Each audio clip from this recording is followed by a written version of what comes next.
and you know my name. You know racing cars is my favorite game, and you know I can't be beat when I'm in the driver's seat. See, I got a lead foot and gas in my veins. God put a V8 where he should have put brains. There ain't a race I haven't run. There ain't a race I haven't won. And it's been 7 days since I've won a race, and I don't plan on leaving this place till I've won another. Send you crying home to your mother. See, I got the car, the skill, the crew, the will. God hates a sinner, but he loves a winner. You dare to show your face? Come on, Ace. Let's race. Hello again, everybody, and welcome to the 505 Racing Show. I'm back after a little hiatus.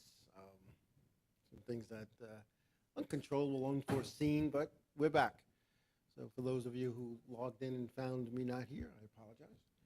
And for those of you who are in now and see that there's no hat, there's no black hat, because I've turned over a new leaf.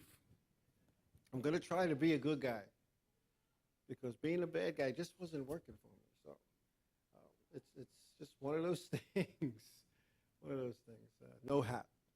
So we're going to try to be a good guy. And the reason for that, I had a talk with some people in my racing circle, maybe a car owner, some cool people. We had a little talk, and it was agreed that I would try to be a good guy. And I used the word try very loosely, because I don't know if I can be. Because even when I am a good guy, I still get accused of being a bad guy. So we're looking forward to 2014. But what can I say? Well, we'll save that thunder for a little while. Anyway, in the second half of the show tonight, scheduled to appear, he's would be here in the first half, but he's kind of doing some work, so taking care of business to pay the bills, will be the 2013 Riverhead Raceway Figure 8 champion, Kenny Hyde Jr. will be stopping in to talk to us about his championship, what it's like to be a champion after only, I believe, 5 seasons of figure 8 racing. And it's kind of funny. I remember when he was born, getting old. Remember him and his sister, his twin sister, Kimberly, when they were born. I watched these kids grow up. They track rats, just like my kids. You know, they grew up playing under the bleachers, running around, getting dirty. And then he started racing. He raced with his dad, which is a cool thing. I think that's a real cool thing, racing with your dad. Man, that's got to be awesome. But when his dad retired or went into semi-retirement, or he decided to field one car, I don't know what it is. Maybe Kenny will talk to us about that. But yeah, he's going to talk about figure 8 racing, what it's like to be a champion at such a young age. I think that's good. I think that's, the figure 8 division here on Long Island, and I don't know about the rest of the country, but at least here on Long Island, is a dying breed. And I remember talking to a former driver and talking about how there aren't too many new faces coming into figure 8 racing. However, it looks like that's changed a little bit here on Long Island, but it's always certain families, that over the last 20 or so years, Roger Maynard coming in, and his dad, the late, great Ernie the Wrench Maynard, he kind of picked up the torch and carried it for his dad. Then, you have Tom Kraft, and he's got, nephews who race figure 8 cars, and Tom Ferrara is still doing it. Biondolillo, Joe Biondolillo, late Joe Biondolillo, his nephew John Hulo driving figure 8 cars. So it just seems that there was new blood coming in, and that changed, I think, with 2013. And I don't want to steal any of Kenny's thunder, but we'll talk about that. So, anyway, what do we say there? Long Island Eve for Speed, Kevin Basic. He needs some. I can't read it. Home address to send him some. Oh, okay. We could do that. We could send this, so he could send us some of those. And I thought Kevin's new time slot was tonight with his show, but obviously he's here with us. So, and then Baby Doll. I don't have it made yet, dude. I don't have it here yet. And speaking of what I don't have, and I guess we could go right to this, so I just get it off my chest. There's no secret to those in my racing circle that we've been talking about getting involved again on the other side of the fence, and I've been involved. did some work with the Wade Cole race team with the 33 and the 38 this year, and it was always kind of like talk and some discussion about me um, getting involved with them on a different level. And it started out as a joke a few years back, and it's not even maybe 2 or 3 years back, if not longer, maybe 4 years. There was no driver for one of the cars at Wade Cole Fields.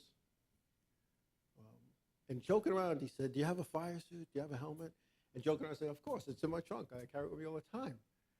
So he goes, "Oh, why don't you drive this other car? I'm a driver today."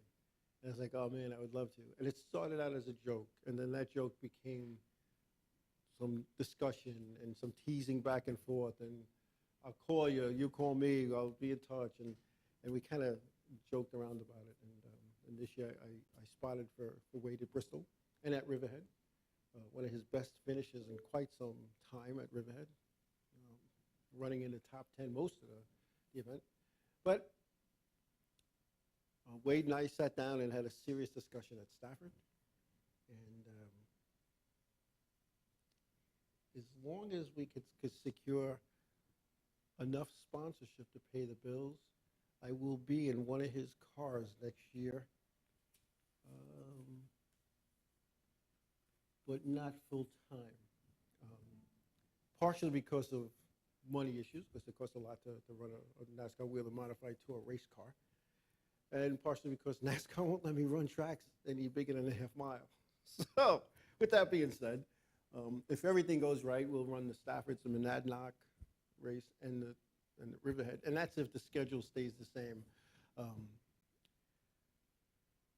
According to the way the resume committee works that goes over your abilities, they look that over and they decide what tracks you could race at, what tracks you can't. So in discussions with the powers to be in that circle, I was told that I could not race Thompson and I could not race Bristol, nor could I race Loudon because they're over a half mile. Now, Bristol is .533, which is, you're talking feet over a half mile, but it's still, it's more than .50, and Thompson is .625. So, but I was told if I could race another series at Thompson, and that's if they have a schedule next year. And I'm not saying they're not. I'm hearing a lot of rumors.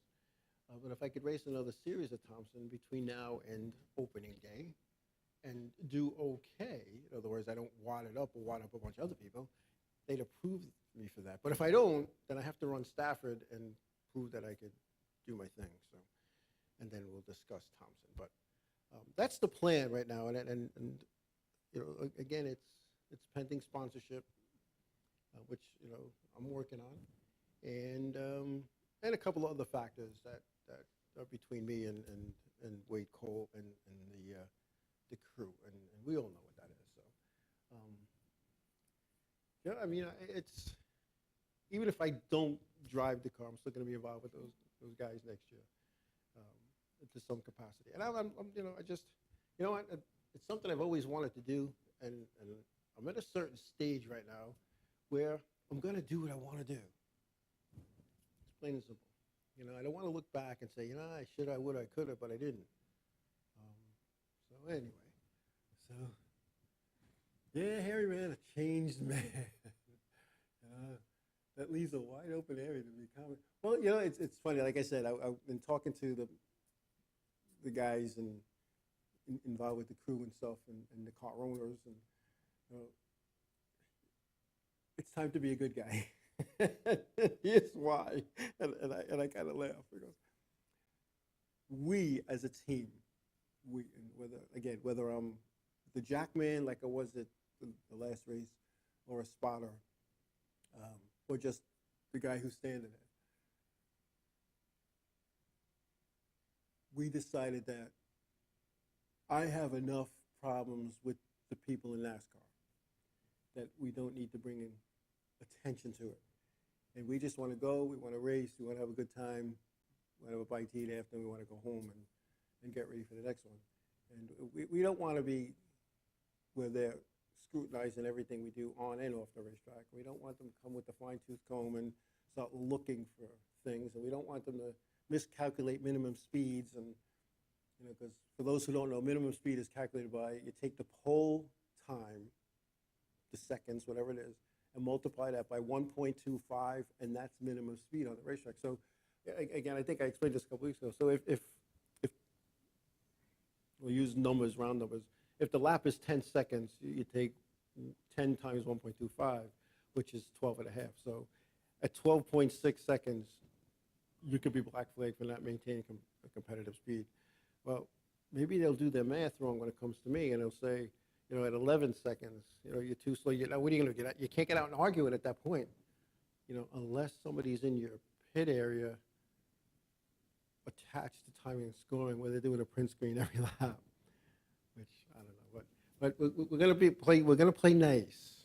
It's their sandbox, it's their sand, it's their toys, and their rules and their interpretation of the rules. So we're going to play nice. We're going to play nice, and that's what we're looking to do. So I don't know. We'll see what happens. We'll see what just that everything is in place except for the sponsorship. There's some small stuff in there, but not enough to control it. The plan is to run 8 races. That's the plan right now. If everything goes as planned, to race 8 races at the tracks, half-mile and less, and that's minimum $10,000 in cost, and that doesn't include fuel to and from in the hauler, and that doesn't include pit fees, and it doesn't include the fire suit, the helmet, the Hans, the shoes, the gloves, the underwear, and anything else that goes along with that, any of the safety stuff that has to be updated. So you're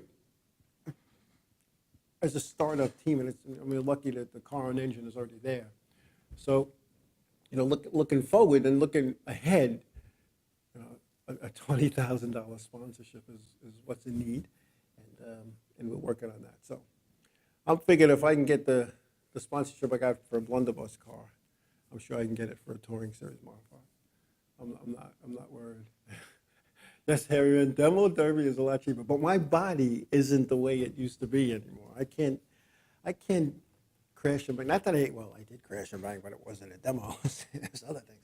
But that's what I'm looking to do. I want to go have some fun. I want to enjoy. Look forward to going to the races, pick and choose what we're going to do moving forward. And there's a good support group. I've spent a lot of time with this team over the last.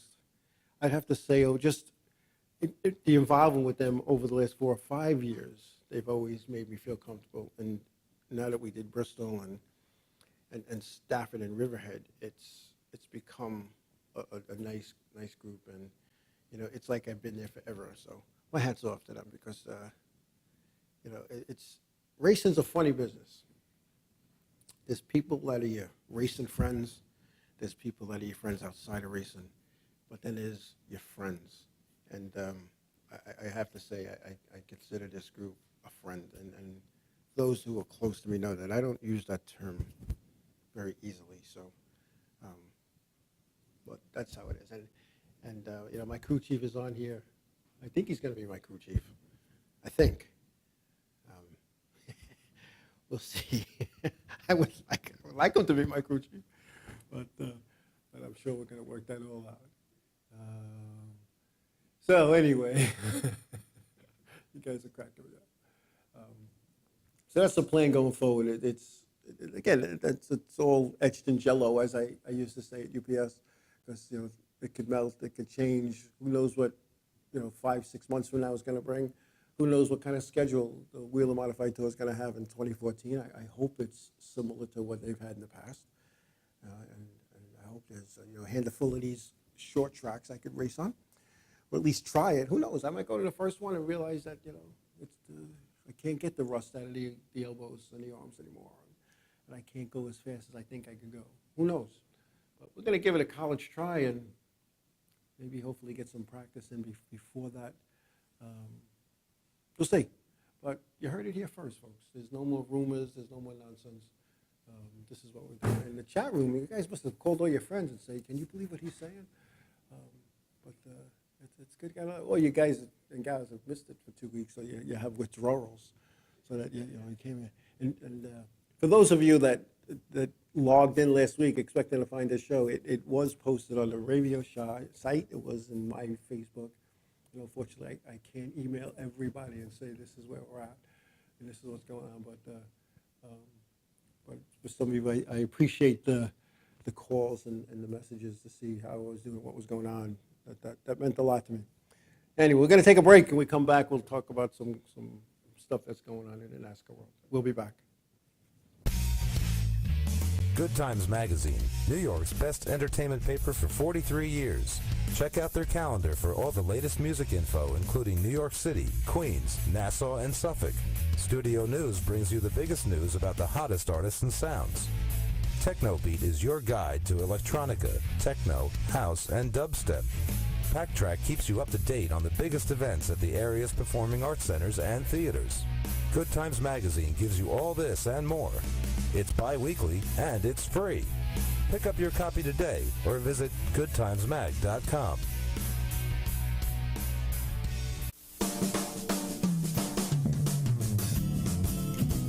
Stop putting it off and start painting it up today at Ben's Paint Station, featuring Benjamin Moore paints, Sickens, wood finishes, paints, and professional paint supplies, ideal for contractors and homeowners, stain paints and epoxies, family owned and operated, in business for over 55 years, professional and experienced help, located at 2 locations, 55B Route 25, Coram, Long Island, New York, and 1495 Plaza, Montauk Highway, Mastic, New York. Call them at 775-7435 and 775-8135. Ben's Paint Station, featuring Benjamin Moore Paints. Log on to the Radio Advertisers page today. East End Screen Printing and Embroidery. Shirts for as low as $3 with print. 631-281-TEES. That's 631-281-TEES. 1355F Montauk Highway, Mastic, Long Island, New York. Go to eastendsilkscreenprinting.com for more info. Radio.com. The future of radio is now in radio. Hey guys, this is Bonnie from Two Guys and a Chick Show. Watch us Wednesday night, 7 to 9 Eastern Time, where we talk about stupid news, email bag, and all-around BS. Two Guys and a Chick Show on InRadio.com, broadcasting to the world.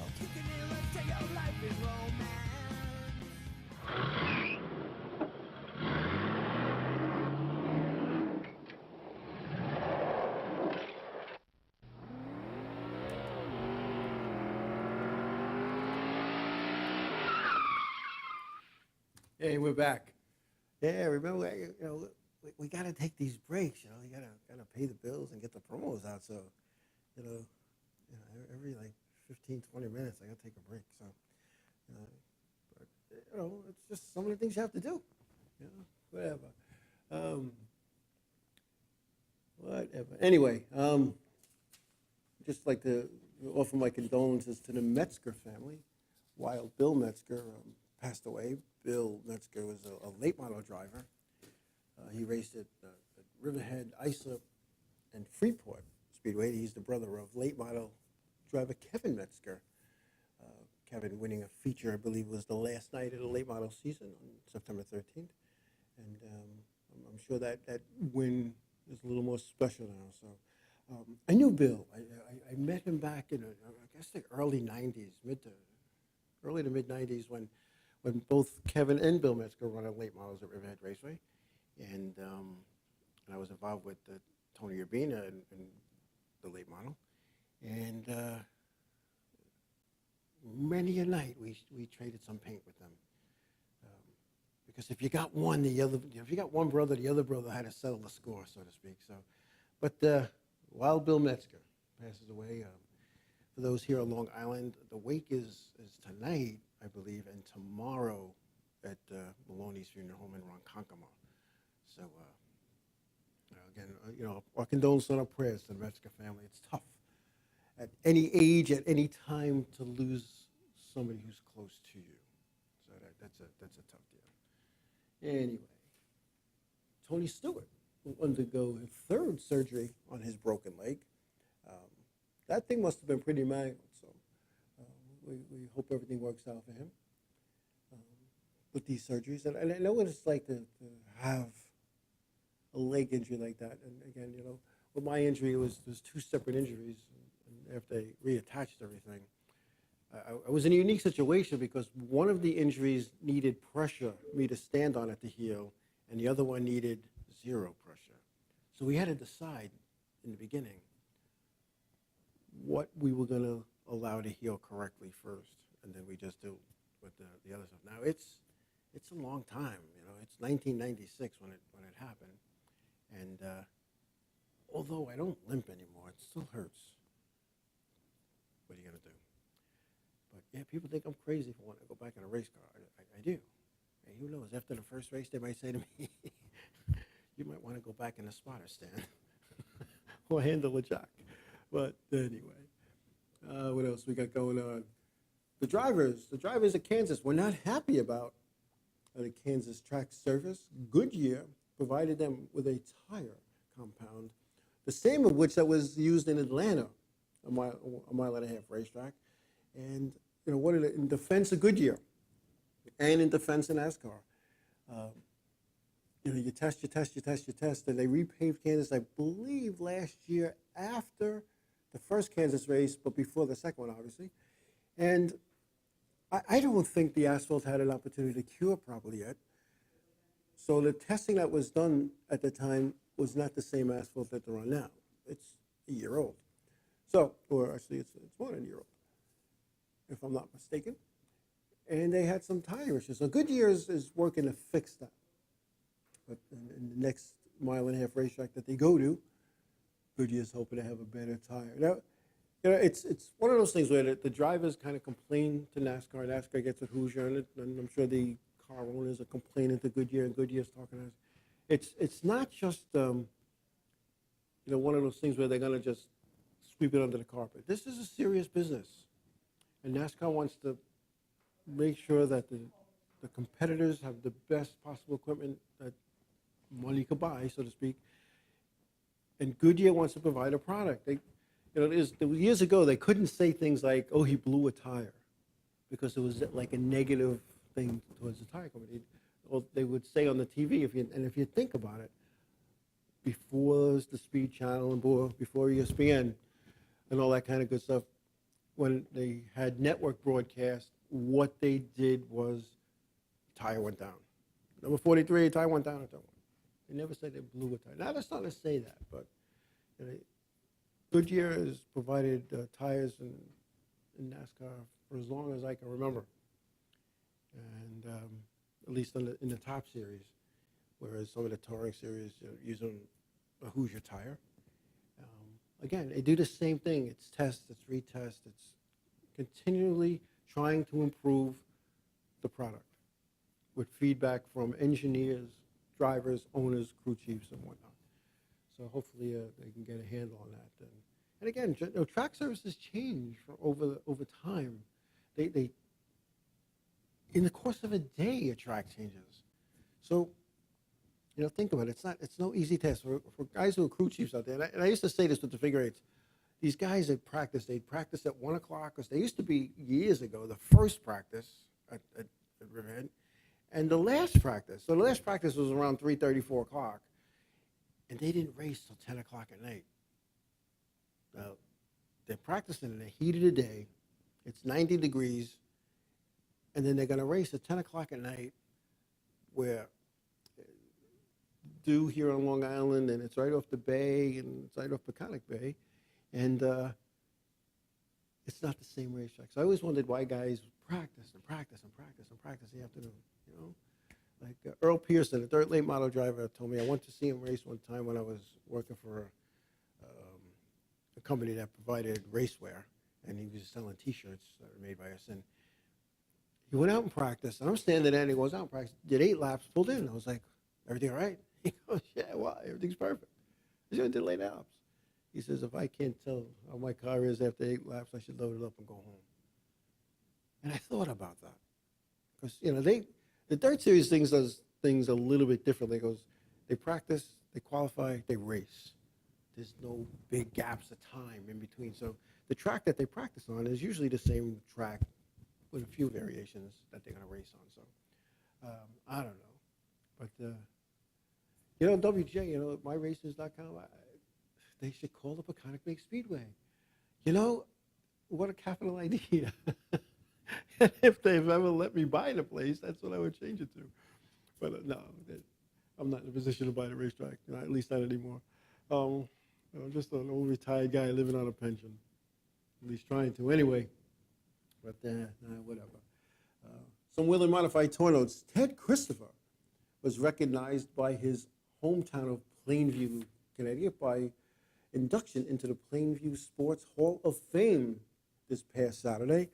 I'll put my glass up for this because this is factual here.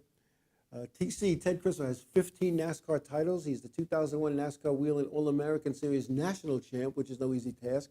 He's the 2008 NASCAR Wheel and Modified Tour Champion.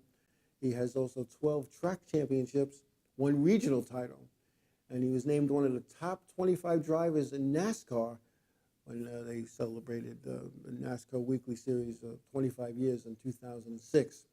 Ted Christopher has raced in every series, including Sprint Cup, Nationwide, Trucks. He's also competed in the 24 Hours Rolex at Daytona and the premier event of the NASCAR Grand Am Series. So this guy has done a lot. He's raced practically all over the place. There's a ton of wins. And this weekend, he'll be at Thompson for the Icebreaker, Thompson International Speedway. Not this Saturday, next Saturday, 2 Saturdays from now, to finish out the year in the NASCAR Wheel and Modified Tour. Right now, I believe he's sitting in the top 10 in points. Just a handful of points, 7 points ahead of Long Islander Eric Goodale, who's in 11th. So anything can happen. It would be nice to see Eric Goodale in the top 10 in points. I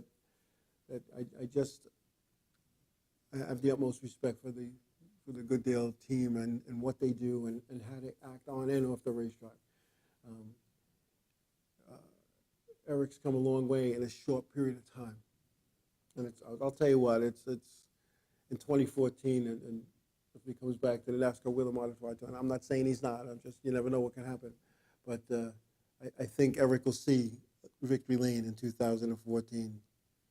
Close a few times in 13 and in 12. So that's good. Speaking of Wheel and Modified Tour, their last event, the Icebreaker at Thompson International Speedway, will decide the point champion.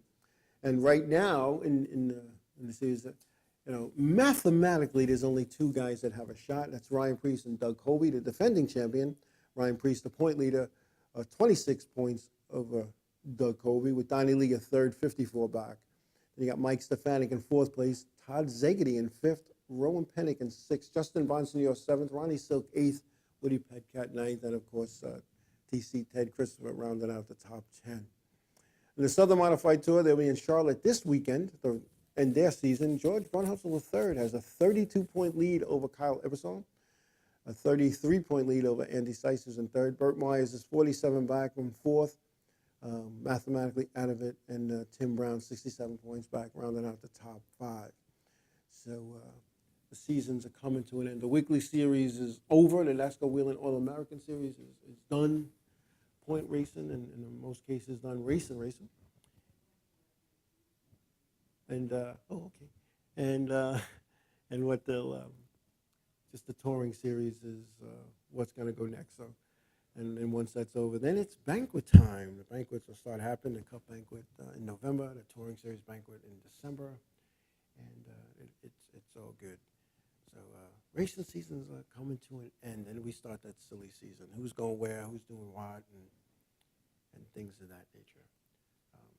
Suffolk Association of Figure Eight Racing will be having their annual banquet. I believe. I think this is the 49th I think it's the 49th annual banquet of Suffolk Association of Figure Eight Racing. Be held prior to Thanksgiving. I'm not sure if it's the week before or 2 weeks before. They'll make that announcement this Tuesday night. next Tuesday night at their at monthly meeting. And it's good to see that they've moved the banquet. Now I'm on the board there, but it's good to see we moved our banquet to the same year that the driver who's going to get the trophy earned it. And that was always one of my arguments with the organization, and I always felt that was wrong, that you have your banquet in March or April even, and meantime the season ended in September. So it's good to see that it's where it is. So anyway, it's just where it should be. It should be in November. So they're finally making that change, and we'll see what happens. I mean, I'm looking forward again to the, believe it or not, to the end of the season. It was, even though I stopped officiating in July, got involved with a team a week later or 2 weeks later. It was long and tiring. This has been 2013 to me has been a tough time. There's a lot happening, a lot going on. Some good, some not so good, but you know what? You get through it, and you know it's one day at a time. And like I said, I'm looking forward to 2014, and in a racing way. Again, whether I drive, whether I work a jack, whether I go up on the roof and spot, you know, the good thing is it's become fun again. And again, nothing against how NASCAR does things, but I was a NASCAR official for 17 years, and it was time to move on.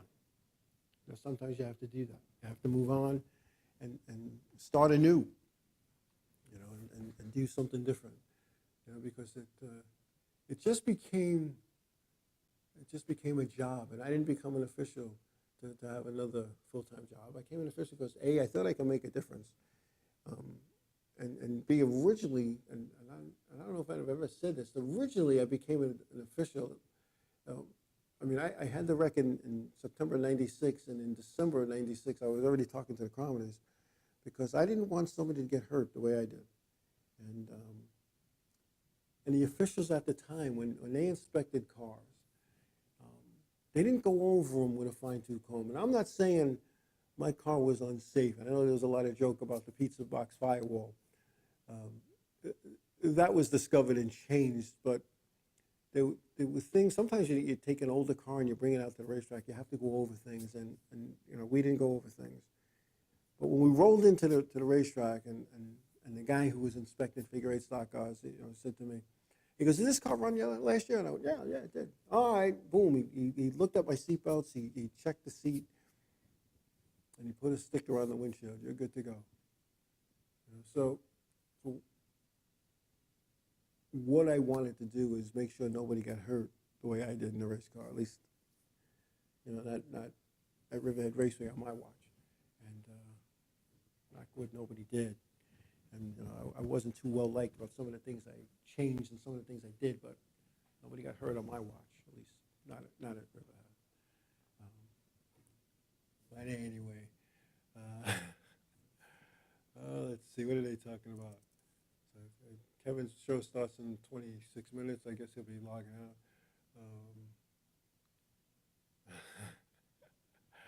Yeah, Jay Slice, he remembers somebody had a weight chained to the roll cage. This, you know, it's kind of funny. Some of the things that I know that I did back in the day to circumvent the rules, and it's you know, there's something. We'll talk about it. We're going to take a break, and we come back. I'll talk about some of the things that I did when I was trying to bend the rules a little bit. We'll be back. Oil City Skate Park, Long Island's only indoor skate park. Skateboarding, BMX, inline skating, open 7 days a week. Nearly 150 decks by Baker, Flip, Girl, Chocolate, Real, Plan B, Crimson, Zero, Element, DGK, Bogata, and more. The best in tees, hoodies, wallets, trucks, wheels, bearings, t-shirts, hats, and DVDs. New York's largest Santa Cruz dealer. Introducing Jark Skateboards, Europe's best-selling deck. Oil City Skate Park, 3565 Maple Court, Oceanside, New York. Phone 516-442-0706 or go to www.oilcitysk8.com for more info. If you want to increase business, you've got to advertise. Contact Resonant Voiceovers for an effective, affordable commercial spot. Our production, audio, and editing personnel will create top-quality recordings to promote your business. Start getting internet exposure for your business today, right here on Enravio.com. To contact Resonant Voiceovers, go to the Enravio Advertisers and Sponsors page and click on Resonant Voiceovers. Resonant Voiceovers, when you want your message to resonate. Jimmy's Diner, 1535 Montauk Highway in Mastic, New York.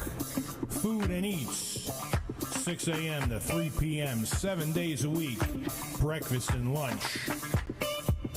Phone 631-281-5700. Homestyle cooking, Jimmy's Diner. Tell them you heard it on Enravio.com.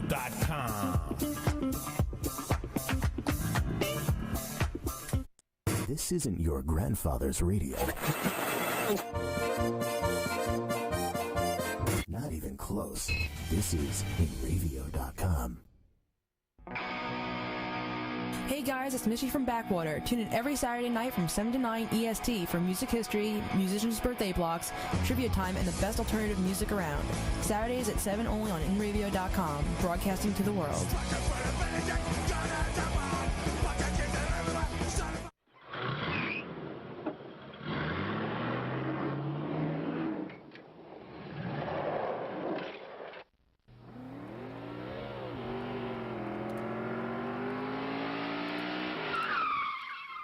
Hey, we're back. We are back. So anyway, some of the stories I was going to share in regards to some of the things that I did. I mean, it didn't help me any, but people who copycatted off me, it helped them. And I'll tell you a story about, excuse me, mid-season, roll into the pit gate, my local racetrack, my race car and trailer, and I'm handed a rules addendum, effective like that night. We went from the McQuarrie, also known as the American Race Attire, to a Hoosier. And, I looked at the memo and I'm like, oh man, I had a ton of tires. I had a tire deal and I'm when it comes to this stuff, certain things you can budget out, but when you have a person say, here's, X number of thousands of dollars, go buy your tires for the year, I did that. And I probably had maybe 15 or 20 tires in the basement, actually. But they were American racers at the time, McQuarrie. And I see this memo, and I'm like, what am I going to do? So I go up to the head guy. I said, listen, the chief steward at the time, Bill Bryce III. I go up to him. I said, Bill, I got a situation here. I just got this rule down. He goes, yeah. Every division's going on Hoosiers. But Bill, like effective today, I'm not prepared to buy 6 or 8 tires tonight. Well, you got to do what you got to do. Maybe you can get takeoffs. How can you get takeoffs? The rule just came out this day. Nobody's going to have takeoffs yet. Well, we ended up getting 4, and I wrote a check that I had to make sure I covered on Monday. But so I had the 4. Now, we're sitting in my shop, which was the driveway on the side of my house, and I have all these tires in the basement. I'm like, what am I going to do? So one of my guys goes, I have an idea. You got a grinder? Yeah, I got a grinder. Goes, got a Hoosier decal in the folder? Because I always had decals. Because I was always, as 22 figure out now, I was always tearing up sheet metal, so I was always changing decals. I said, yeah, why? So he took the grinder and he ground off the American Racer, or the McQuarrie emblem. Just ground it off nice, and it wasn't a big pleased thing like the Hoosier one is, but there was something on the side of some Aquarius. It was painted white, so we ground it off. Then he took the decal and he cut the letters out and he placed it and made like a stencil. And he spray painted the Hoosier logo on all my Macquarie tires. Now, if you look at tapes from 1995, when my car went into the racetrack, my Hoosier printout on the tire was a bright white, where everybody else's was a faded white. I ran the rest of the season that way. There were some times where maybe I flatted or allowed to go down a bunch of tires in practice or in the heat where I had to borrow some Hoosier tires. And I'll tell you what, I got them from the Charger driver that parked next to me and sponsor the Village Music Shop, Chuck Schultz, and his 52 Charger. And I would get his takeoffs. So I had some Hoosier tires. But that was one of the things I did. And then the same season, a couple of weeks later, I pull into the pit gate, and the rule addendum, effective immediately. All V8s in the figure 8 division have to run a stock clutch pressure brake flywheel. I'm like, okay, effective today. If you didn't have one, you had to add 200 pounds for that night only. And as I was told, if you don't have one next time, you don't race. All right, so we had the 200 pounds. I don't even know where we found 200 pounds, but we put 200 pounds in the car. We went out, finished like last, which, it was easier to finish last back then because it was easy for me to count from the bottom up, like 1, 2, okay, second from the bottom, there's 20 cars, 18. I'm only kidding, but no, I'm not. That's how he did it. But we get home and was sitting in my shop, and how are we going to circumvent this? I'm not going to take this Quartermaster multi-disc, triple disc clutch that I just bought like 3 weeks ago that has 20, 40, 60, maybe 70 laps on it. What am I going to do? So I'm looking at the rule. Now, some of you know, I went to law school. So I know how to read things and read between the lines. So I'm looking at this thing, and it said, all cars must have a stock clutch press brake flywheel with nuts and bolts weighing 32 and a half pounds or something to that effect. So I said to my crew guy, read that again. And he reads it again. And I said, does it say anywhere that clutch has to be functional? He said, no. We put the car up on jack stands. We climb underneath because I knew I had like a 25 or 30-pound weight up near the front on the chassis. So I said, well, we could take this weight off and bolt the clutch to that, a stock clutch press brake flywheel. And the good thing is with the V8, my head is ran right by there.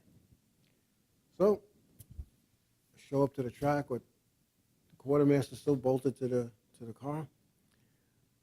But I have my stock clutch press brake flywheel because the rule said that all cars had to be equipped with one, and I had one. So I go out and I race, and I'm having one of my better runs with the car that night, and I finished like 9th. I pull in. One of the officials, the assistant chiefs do it, Mike Scarito, one of the best officials I ever dealt with in the weekly series, says, you need to go to tech. I said, why? Just go to tech. So I get to tech, I'm sitting there, we want to see your clutch. All right. So I'm not good at this stuff. So a guy, one of my crew guys, crawls underneath, he takes the clutch down off the car, the one that's on the chassis rail, and he's holding it with rags and stuff so he doesn't, burn his hands because, it's hot. And he gives it to the official. And he goes, all right, I could have sworn you saw that Quartermaster. You were coming off the corners a little too quick. We pushed the car back on the trailer, and off we go, home we go. It's just some of the things that we did, and I had a lot of fun doing stuff like that. Again, it didn't make me run any better. So I was a mid-pack guy at best, mid to back of the pack. But we had a good time. We really did have a good time. And yeah, we did. We had those Charger Hoosiers, for one season. Yep. Oh, they're the good old days. But you know, but when you write rules and you look at the NASCAR rule book, and it's written by lawyers because there's so much in there. Yeah, there's stuff that's in there that contradicts, and that's only because of editing. You know, so many things of a rule, and I got to put this rule in, and they put it in, and nobody thinks to look and see, is there a rule that contradicts that? And again, it's just one of those things that happens. Again, not to put them down. It's a hard thing. I wrote rules for a long, long time, you know, and cleaned up rules and reworded rules. So it was in a layman's language, yet still serious enough that you could address what needs to be addressed. You know, it's no easy task. And if you knew what was involved in a rule book and put the rule book together, the one that comes with your NASCAR license, whether you're a weekly guy, a touring guy, or in the top 3 series, if you knew what was involved with putting that rule book together, there's meetings after meetings after meetings, and it's no easy task. And prior to the meetings, some key officials would sit down with the directors and go over things, and the director would have notes, things that they discovered in tech, things that they saw that wasn't addressed. And it was, it seemed like every time we went to New Hampshire, we had that Friday off, that Friday morning, even though I worked the afternoon events when the modifieds are off. We'd sit down, we'd meet in the hall at 6, 7 in the morning, and for 4 or 5 hours, just go through some rules, page after page after page. And it's no easy task. And my hat's off to the guys and gals that do this, because it's tedious, it's time consuming. And then there's always somebody that says, yeah, but what about this? And then you look at that. I mean, I spent hours measuring certain things. I spent hours coming up with numbers with other officials to try to figure out how do we do this, and especially on the modifieds. Because all the modifieds, let's face it, other than if they all showed up at the track and primer, you couldn't tell one from the other. Right? But there's just so many things. Like somebody's saying here, you know, you got the gray area. And there is a gray area. There's always a gray area. And what the rule book tries to address is the black and the white. And what the rule book tries to do is take the subjectivity out of it. You know, and it's not interpreted. It's not subject to interpretation, even though it is, because at the end of every chapter section, at the end, the rules are subject to the interpretation of the official in charge. And that's one of the things that I saw. Now, I was the exterior inspector for a long time. So there were things that I accepted, and within the rules, things and measurements I accepted because, like a spoiler, it's supposed to be measured from the quarter panel height. I measured it from the hinge height. So now a new guy comes in and he has the rule book and he's looking at it and he says, oh no, it's from here. And a lot of people whose spoilers that I said were good now weren't. So the interpretation goes in. So you have things like that. And then even like the body. There was no rule on how wide your body had to be at the bottom in a modified. Yeah, it told you what it needed to be at the top of the doors, the roof, but not at the bottom. So these things were flanged out. It started becoming very exotic. So it's not easy to write a rule book. That's what I'm saying. And like I said, it's new leaf time. I listen. I listen when people speak. And I don't want to be fired from my racing job before I even get in the car. So if my car owner and I talk, and my crew chief, and this is what we decide, this is what we're going to do.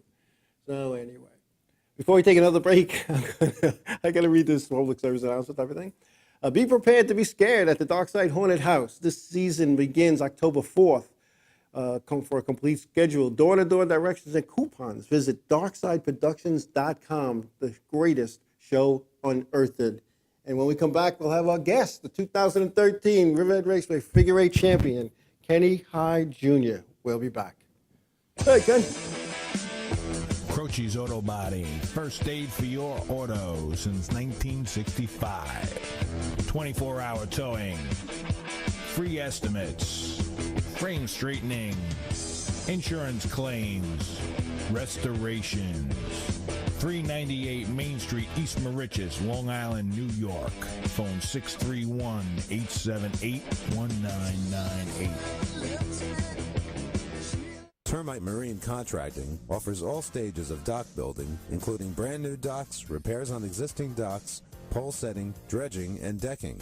Termite Marine Contracting covers the South Shore of Long Island from Massapequa to West Islip. With more than 25 years experience, full crews, and the right equipment for any job. Got a job you want done right? Call Termite Marine Contracting at 516-449-4567.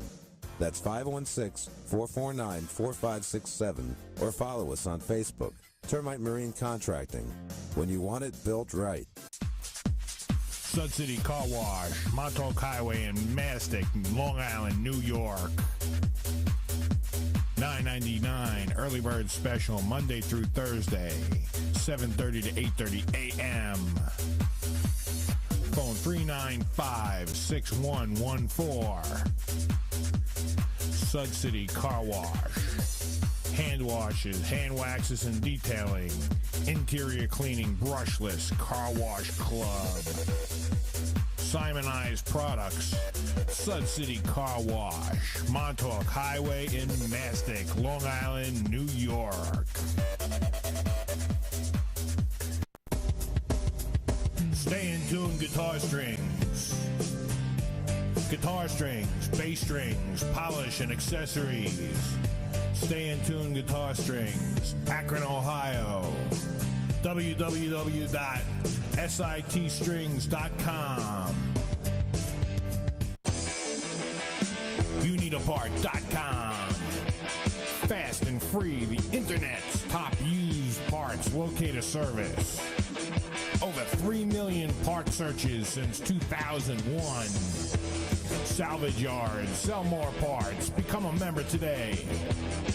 YouNeedAPart.com. Tell them you heard it on Enravio.com.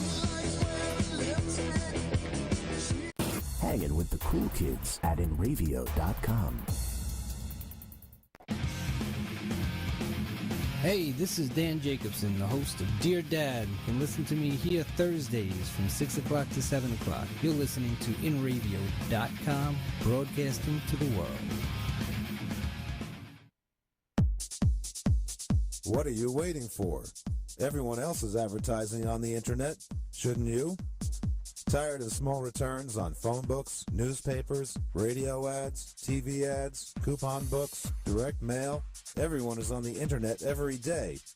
Advertise on the internet for as low as $100 a month. Over 250,000 impressions per month on Facebook, Twitter, YouTube, Enravio.com, and more.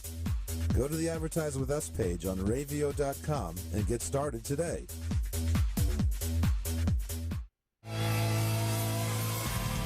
Shotgun Sound Studios of New York. Professional sound reinforcements. We rent sound system 100 to 20,000 watts. Monitors, side fills, in-ear monitors, separate monitor mixes. Drum mics. Digital mixing consoles up to 32 tracks. JBL, EV, Behringer, Presonus. Over 40 years of experience. Shotgun Sound Studios of New York. Phone 1-800-HEY-DUDE for more info. Enravio.com. Internet, radio, TV.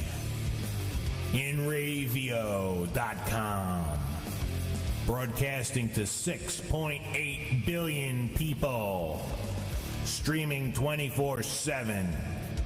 Enravio.com. Because everyone else is just so last century. Enravio.com. Hey, this is Paul Discofani, the disco portion of the Glory Days with Bruce and Disco show on Sundays, 10 a.m. to noon. It's a sports show with a twist. We have entertainment, music, and whatever you want to talk about. Only on InRadio.com, broadcasting to the world.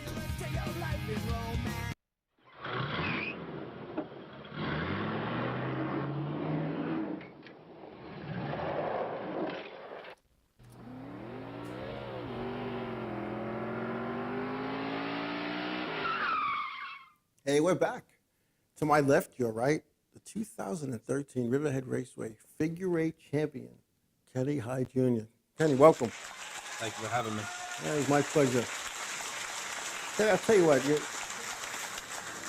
you're what, 23 years old? 21. 21 years old and already a champion at a racetrack that you grew up at. Mm-hmm. I was going through my stuff earlier before I started, as I was driving out here, and I was like, I remember when you were born. Yeah. Seems like everybody at that racetrack knows when I was born. Now, you didn't just one day wake up and say, I'm going to go figure eight racing. Back 10, 12, 14 years ago, 7, 8 years old, your dad got your go-kart. Tell us about that experience. It was a Christmas present that I got, and I've always wanted to drive or race anything because I grew up in a household of racing. My grandfather raced, and it's I guess you could say it's in my blood. It's always something I wanted to do. So, and it's funny how he says that. And I had said earlier in the show how in racing, especially in figure eight racing, it's handed down. One generation to the next, and then it's in your blood. And people who don't race or aren't involved with racing, they don't understand that it's in your blood and the things that you miss, the birthday parties, the weddings, the family gatherings. And sometimes that part of your family doesn't understand that as well. How did that affect your life growing up? Honestly, it really didn't really affect it like a lot of other guys at the track. Like I said, my dad raced forever, so my family was kind of in the rhythm of on Saturday night you go racing. You don't go to the wedding, you don't go to the birthday parties, whatever it was. It was a way of life. Mm-hmm. You know, you woke up, you didn't say, oh, what are we going to do Saturday? You weren't racing. Exactly. Now, when you raced in the go-karts, you raced at Medford, raced at Riverhead. Did you any race that at West Hampton as well? No, never did. Or the beach at Jones Beach? Nope. Just Riverhead and Medford. Total different type of places, let me tell you. Medford was a little 1/10 of a mile bull ring for go-karts and champ karts, and Riverhead was like their super speedway. Yeah. They turned better and faster lap times than Charger cars. Yeah. Which is amazing with a 10 horsepower go-kart motor. But you won numerous races go-kart racing. Yeah, I think you got about 8, 10 races or so. All right, now, and I'll tell you what, I was involved with the Eastern Kart Racing Association back then. That was no easy task, because sometimes there'd be 10, 12 karts in a race, and you might be starting 12th. Mm-hmm. Even if you started up front, believe it or not, at Riverhead with the draft, it was tough. It was tough to win races. It's like they say, it's the learning curve before you get into a race car, and it's where you got to learn everything. You got to learn it in a go-kart. Absolutely, you got it. And I'll tell you what, there was a lot of guys that raced modifieds. Eddie Brunhutzel III is one of them, went from go-karts to modifieds. Mm-hmm. Mike Andrews, go-karts to modifieds. Marissa Niedero, go-karts to modifieds. I've talked to people who've raced go-karts and they raced in modifieds, and they tell me the difference was it was like a go-kart in steroids. Because it felt exactly the same, except the torque was a little different. So some guys elect to go Charger racing. Some guys went late model racing. You went figure eight racing. How did that come to be? In 2004, my dad bought the former Tom Rogers car, and we had 2 cars. My mom and dad raced together for a couple of years. And once I was of age to go out and race, it's just the car that was there, and it was always there. So I always watched figure eights. I've always enjoyed it. It's always got that little bit more than just a regular oval race. Mm-hmm. And it just seemed a lot more fun. You enjoyed it from the get-go? From the first time I strapped in. Yeah. And you know, it's kind of funny because, I go back to the mid-'70s, 77, 78, when I first did that. I used to sit in the stands and watch my Uncle Johnny, late Johnny Kraft, race, and I said, I could do this. And then when I went, I bought a car from Clay Walston, and I went racing. It looks so easy from the grandstand. It's not, is it? But that's what I tell everybody.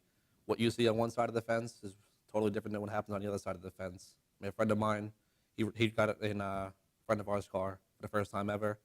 He runs a blunderbuss car, and after the race, he was a lot more tired than after that blunderbuss race. And then I told him, I'm like, now you understand that there's a lot more that goes on making left and right than just making lefts. I spoke to Ronnie Langdon after we were at a function together after his first or second figure-eight race, and he said to me, you have to think when you drive a figure-eight car because you're constantly thinking. Always. You never stop thinking because you got to figure out what you're going to do coming to the intersection, whether you're going to lift, behind them, whatever the case is going to be. It's no, but it's fun. I enjoyed figure racing. I have a lot of good memories from figure-eight racing, and it's all good. Now, you're going figure-eight racing. You're out there. You're racing against guys that could be your grandfather. Mm-hmm. Experienced, seasoned veterans, yet that didn't seem to faze you. I knew after a couple of years I'd have the potential, the talent, the equipment, the team, everything that I needed to be where we're at now. And everybody that's behind me, all my friends, my family, my sponsors, that's what makes us what we're at now. Now, you said something that I've been saying on this show for over 2.5 years. It's that support group, your family, your friends, your sponsors. Because you can't go racing without sponsors unless we hit, Mega Millions or Lotto. Mm-hmm. Now, with family support, and I've known your dad, 25, 30 years, and his passion for this sport is incredible. And I know there's times where he might have yelled at you. He might have yelled at somebody else. Mm-hmm. But his passion for the sport, I think, drove you to become the driver that you are today. I would agree about that because he never did anything else. Right. Every once in a while, he'd go upstate to the open comp race or whatever it was, do an oval race there. But come April, May, whatever time the season started, that's where it was at, figure-eights. Focused. That's it. Focused. And I can remember when you guys were racing, and he had said, I remember talking to him, I says, what's it like to race with your son, man? That's gotta be pretty cool. And for you to race with your dad, because you guys raced for a couple of years together. We did it for 2 years. Yeah. What was that like, racing with your dad? It was always something I wanted to do. We both loved the sport so much, and it was just one of those good father-son bonds. And that's my dad hated racing. He thought it was a waste of time, waste of money. It was stupid. The first time I raced, I made a fake name because I thought I was going to win, and I didn't want him to read about it in the paper. So I made a fake name. I think I did 2 laps and I was done. But it's to me, I see that father-son bond in racing. It amazes me, and I'm happy when I see those things. And I'm not going to get all mushy here, but unless you've had that, it's hard to describe. I mean, there's no greater feeling in my book than a father-son thing, doing it together. Whether you're racing, hunting, fishing, whatever it is. Mm-hmm. Was with the racing, when I first started, we were racing together, and even now that he stopped racing, it's still it's a really good bond that we have. That we always have something to do on the weekend. We have something to do during the week when it comes down to working on the car. Yeah, I always say you have something to look forward to. Exactly. No matter what happens Saturday. I mean, there was, I'm sure, many a Sunday morning you're like, I'm not doing it. This is and then by maybe Monday, Tuesday, you go out in the garage. Wednesday, Thursday, you're back, and Friday you're loading up and you're going, and everything that bad happened last week is almost forgotten. Yeah, for the most part. I mean, nobody ever wants to work on a race car, just other than your regular maintenance. But it's racing, and it's something you got to deal with. Mm-hmm. And like you said, that by Friday you're getting ready to go, and you want to go out next week and just do the best you can. Oh, absolutely. There's a couple of folks in the chat room, WJMyRaceNews.com, offering congratulations. 22 figure-eight, former figure-eight driver here in Long Island. that my yellow car became orange and white sometimes, and his orange and white car become yellow because we traded paint off, and congratulations. It's all good. This championship, no easy task. I've been involved with teams that have won championships. How was the pressure coming towards the end? I couldn't sleep like the last week, coming into the final race, and it's very nerve wracking, especially being the first one. But I mean, like you said, it just comes Saturday morning. It's just like any other race day, and that's what I was told by numerous people. And just go out there and just do your thing. Just do your thing, and you did, and you put yourself in a position. In the beginning of the season, I wouldn't have thought you would have been the champ at the end. We got off to a rough start, but just kept our head high and came and do what we love. But it looked like, I'm not out there that often, but I read the social media and all the stuff that goes on, and it just seemed like you were focused. It was like you had a goal, and I don't think I ever heard you say, "I'm going to win the championship." I don't think I ever heard you say that. I heard you say you're going to go race and do the best you can, which you did. Mm-hmm. When you knew the championship was in sight, you didn't change. You still were Kenny. Mm-hmm. You still did your thing. At what point in the season did you sit back or lay back in your bed or sit in the shop on a tie and say, I could be the champion? It wasn't, I know I always had a chance because anything can happen in any race. And we came out on late August race. We won the race. And then we had a week off. And then we came out on actually my birthday. And I won again. And after that, I knew we got one more race left and we're in the spot we need. Mm-hmm. And all we got to do is just go out there and run and do our thing. Right. And you had said earlier, you need the support of your family, your friends, and your crew guys, they're your friends. Mm-hmm. Who were some of the guys and gals that help you out week after week? Obviously, my dad always being there, giving me the equipment that I need. Chris Rogers, he's one hell of a radio man. Okay. Very important. Yes. My girlfriend, my sister, Eric, Al, Frank, and a lot of things I've gotten through the years, I wouldn't have been able to do it without Tommy Kraft, mm-hmm. Ralph Tasso, and Ricky Swanson. Everybody I just mentioned, it took a lot for everybody to come together and give me the support I needed and keep me doing. Mm-hmm. And Rick Swanson, there's a name that when you hear a guy win a championship, they always mention Rick Swanson. He's got magic with a wrench, I guess you can say. He's incredible, Rick. Mm-hmm. I've known Ricky since the 70s, and there's nothing that he can't do when it comes to a race car. Guy's amazing. Mm-hmm. I mean, you look at some of the guys, they got all these high-tech, fancy gauges for casting camber, whatever. And then you got Ricky, very old school. He'll do it with the tape measure. He'll go by eye. And you don't have to worry about it because he's been doing it forever. He came and helped me one time when my car was in Medford in the shop. And he's looking, he goes, Joe, your toe's out by about an inch. I said, no, Rick, I got these lasers. It's not.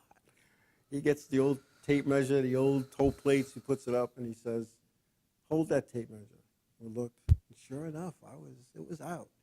I guess I read the laser wrong. I don't know, but tape measure never lies. And even setting the timing, he did it by ear. And I'm like, how do you do that by ear? I don't know how to do it with a gun, let alone do it by ear. And, yeah. And when he did it, it was right on. So there's a guy, Ricky Swanson. I know sometimes you log in and you listen. My hat's off to you, man. You're incredible. You're incredible. Now, you work out of your garage for the most part, right? Yeah. It was a couple of years we had a shop, but we always come back to the house and put it in the garage. Home, and there's advantages to that. My favorite advantage is when I'm done and tired working on the car, close the garage, walk in the house. There you go. I don't worry about driving home. And I know when I worked out of my garage and whatnot, if there was a night I'd be sitting on the couch and there's nothing on TV, I'd go tinker. Mm-hmm. Like you said, at the end of the night, you didn't have to worry about dragging your butt, all greasy, dirty, dusty, into your car or truck and heading home and going to bed and drive. You roll right into your house. Today's environment, to have a race car at your house means cooperation with neighbors. Mm-hmm. Did you have any of those problems, or did it they were just so used to it? I have all but one neighbor. A couple years ago, she was getting on a bad side, but I guess she's more or less accepted now that it ain't leaving, and it's what we do. It's been there for 20-something years. It ain't Exactly. going nowhere. That's a good thing. We're going to take a break. When we come back, we're going to talk about some of the companies that helped Kenny win this championship, and we'll be back. Hey, dude, it's me again. You know, Village Music Shop in Mastic. Anyway, you all know my dog, Mr. Big. Yeah. Well, dudes and dudettes, Village Music Shop has been in business for over 37 years, serving musicians with the best products and service around. Oh, they have private lessons on all instruments and in all styles of music. In their new state-of-the-art digital teaching studios, with the excellent sales and service of guitars, drums, school band instruments, amps, PAs, as well as sheet music, books, and accessories. Basically, dudes, everything musical, right, Big? Yeah. Chill out. Village Music has rentals on all instruments, even PA systems for your parties and barbecues. Oh, cool. Dudes, Village Music Shop never has a sale on stuff because every day our prices are lower than all the competition. Stores, internet, whatever, guaranteed. Yeah. So come to Village Music Shop, 1495 Montauk Highway in Mastic, phone 1-800-HEY-DUDE. Anyway. Rich's Bay Diner and Restaurant. Steaks, chops, wraps, breakfast skillets. The Mauritius Bay, 62 Montauk Highway in Mauritius, New York. 878-6827. The Mauritius Bay Diner and Restaurant in New York. I get so lost. Tomorrow's radio, right here, right now, inradio.com. Terrestrial radio broadcast to a state. Satellite radio broadcast to a nation. Web radio broadcast to the world. The future of radio is now. Broadcasting to 6.8 billion people. inravio.com. Check out the Two Guys in a Chick Show, Wednesday nights, 7 to 9 p.m. Eastern Standard Time. inravio.com. Internet, radio, TV, streaming 24/7. inravio.com. Rich's Bay Realty, celebrating 50 years. If you're selling or listing your home, land, or business, call Mauritius Bay Realty of Mauritius, Long Island, New York. Contact Jerry at 631-878-0003 or go to MauritiusBayRealty.com for more info.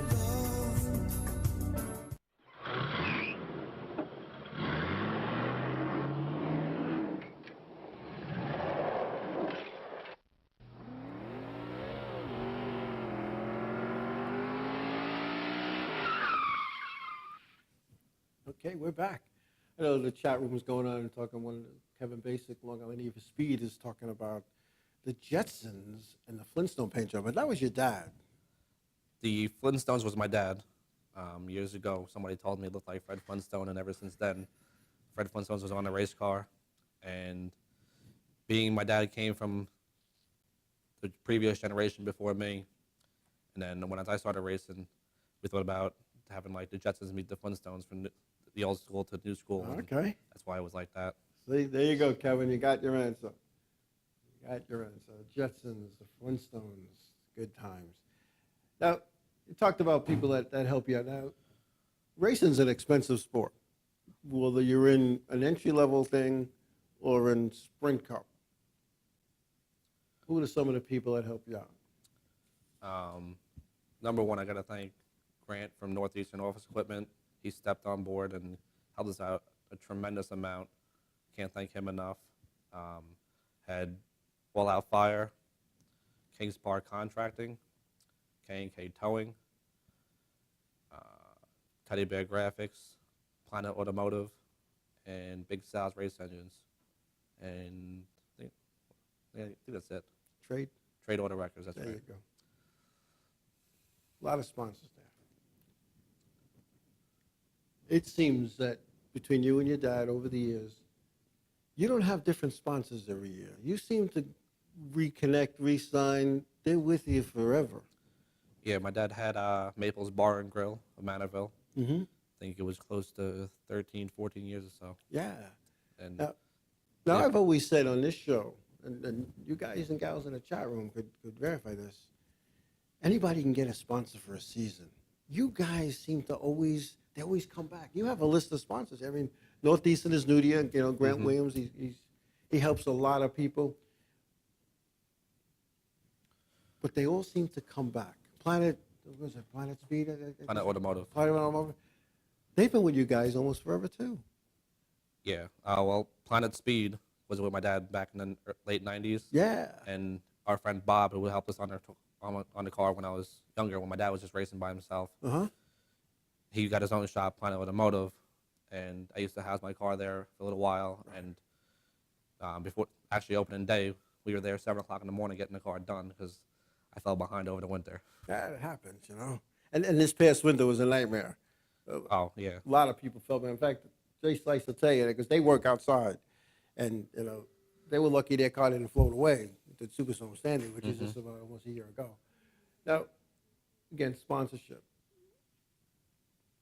What do you attribute this to that you and your dad, over the years, your sponsors keep coming back? What are you doing that some guys aren't doing? Not that everybody doesn't put the same dedication into their cars. They just may not have the right equipment that works for their driving ability, whatever the case may be. But I feel like my car looking good, my team working as a team, and me being able to drive the car well, win a couple races here or there, I think that's what keeps sponsors coming back every year. And you know, you hit the nail right on the head. It's that it's the big picture, the appearance. You know, I've seen nights at the racetrack where, you know, you've been in wrecks and your car's been mangled, and it might have only been sheet metal, where a lot of guys that have just banged it out, you come back like it's brand new. In the beginning of year, I'll think about getting a new panel, but if it's like 3/4 into the season, I'll just take it off, bang it out as best I can. Right. Save the money for the next year, or maybe for a tire later in the season, whatever the case is. Your cars always look good, always. I mean, your dad's cars always look good, you know, and best appearing car caliber, in my opinion.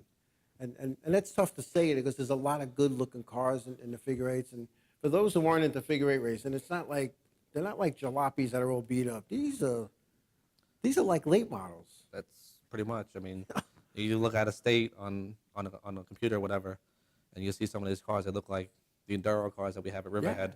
Yeah. And like you said, our cars are not. They look like late model charger cars. Mm-hmm. Now, the off season just began. What are your plans in the off season? Maybe after the new year, go out to Kentucky, run a dirt car for Gordon Burnside. Just do what we did last year. Just get concentrated on this year, stay focused, and just go out and do what we do. And go figure eight racing again in 2014. Yes, sir. Got to defend my title. There you go. Now, do you have any, I mean, you're only 21? 21. Any dreams of something else in racing? I'd like to go further if the opportunity is there. I would love to get into Camping World, Nationwide, Cup Series, whatever, or even if I can figure out what to do on dirt, because I'm still new at that, even just to run a dirt car full time. Yeah, I tried it once. I was a horror show. But then again, I was a horror in asphalt too, so, you know. I mean, it's different. I'm so used to driving on asphalt, and they say to go from asphalt to dirt is harder than dirt to asphalt because you got that turn left to go Oh right. yeah, I couldn't get whatever. that down. That's No. I can make the car slide. I'm not afraid of the speed, but Right. just that initial corner entry, I can't figure it out. You know, Mike Hagerbottom, a guy that I worked with and when we were selling racewear. He's a big dirt driver and does very well at it. And he tried to get me into it, and it just wasn't working. Just stick to it. I'll stick to what I'm doing, and have some fun. Now, have you driven other than I know you drove the dirt car out that was a dirt late model, correct? Yes. Have you driven any other race cars in your lifetime? I've driven a blunderbuss car at Riverhead, and the truck enduro, and that's really it. Okay. And then the go-kart, like I spoke about earlier. Yeah. You've had the most fun though, figure eight racing. Yeah. Now people think figure eight cars drivers are wacky.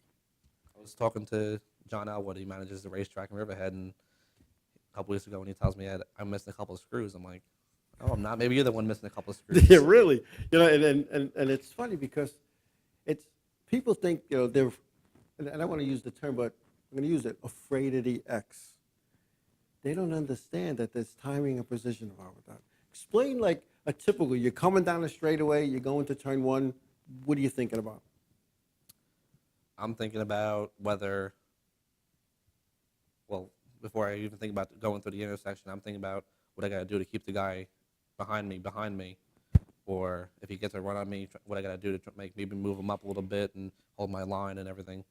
Then as we come around that turn, and then there's a car coming the other way, that's what decision. You got to make it quick, and you got to stick with it, because if you don't do it, then you might bring home a nice piece of junk. Now, when do you make that decision? At the apex of the turn, when you're just about to mash it to go? When do you make that decision? I've always been told to look on the other side of the racetrack as you're going through, halfway through the turn. So you can time yourself to whether you're going to go in front of them, behind them, whatever you're going to do. Exactly. And I was told the same thing most of the times it worked, except for once. That was my fault. But there's more than just mashing the. Most racing is all rhythm. You drive a modified, a lay modified, any older, it's rhythm. At a Riverhead, it's 3-4 seconds on the gas, 3-4 seconds off. Figure eight racing is totally different. Now, a lot of people don't realize that you do what you just said. You can get into that corner. You want to keep the guys that are behind you behind you. You want to pick up on the guys in front of you. And as you're going through the corner, you're turning your head all the way to the right to see what's happening an eighth of a mile on the other side of the racetrack. Yeah. As you're still going through a curve. Yeah. That's not easy. No, it's not. But like you said, I disagree with the part that you say it's just rhythm and just modified or whatever. I believe in figure eight, you still have to have that rhythm, whether you're going to look across the racetrack or you're not going to look. And yeah. Because there's a lot going on at one time. A lot more than anybody can imagine. And then you have somebody in your ear, go, don't go, stop, wide, back off a little, because it is all timing. Yeah. I don't, like radio man Chris, I don't have him tell me everything. Like, I don't care about him telling me there's a car on the inside, there's a car on the outside, whether I'm clear not to go with the X. He'll tell me, all right, the 88 car stopped at coming off turn 2. Make sure you go wide. But other than that, as if there's another car coming at full speed, he don't make that. I make that decision. You make that decision, which I think that's the way to go. I know when I raced, I didn't use the radio, but when I had a guy drive my stuff, we used the radio. And I used to get confused inside, outside, because he wanted to know that, He wanted to know if there was a car that I would say, outside, no, inside, out. And I felt we just went to left, right, left side, right side. I feel that I've been watching figure eight for so long that when you tell me inside, outside, whether in the right turn or the left turn, it's not going to really matter to me, because I've always known that it's just, like, I don't know, I guess you'd say it's like second nature to me. Exactly. And it's, a lot of people notice that there's a power groove in the figure eights. And if you're not up to speed, you need to be out of the power groove. And obviously there's one or two drivers that sometimes will stop in the power groove. Yeah. How do you deal with that? Now, aside from looking across the racetrack, when there could be another car coming, Once you turn your head back, what I usually do is I'm trying to keep one eye on the other guy that might be coming, and making sure that the power groove is clear. Mm-hmm. And if not, I got to make my decision whether I'm going to swing it wide, let off the gas pedal a little bit, and then go to the inside of them. But that's pretty much what I do. And it's not easy. Yeah. It's not easy. It takes a lot. We have a modified tour driver, crew chief over here. What he's saying, he's like, Anytime. yeah. So, you know, I'm an old guy, so I don't know how many years I got left in this, but we're going to have some fun, aren't we, baby darling? You really need to change that name, baby darling. Otherwise, we're going to put that on your pit road uniform. And I don't know if you got here in the second half. I announced in the beginning of the show that I just agreed to a deal for a tour modified ride for 8 races in 2014. And my crew chief is on. Baby Donald, he's on. Some people think I'm nuts. Just want to have a good time. And the crew, the team that I'm with, they race to have a good time. He's not one of the top runners. He's 21st in points. A couple of bad breaks got him in that position. In the modified series, you need to be in the top 20 points because you go on the bonus plan. They just like get free tires. And you need to finish in the top 20, so you get free tires.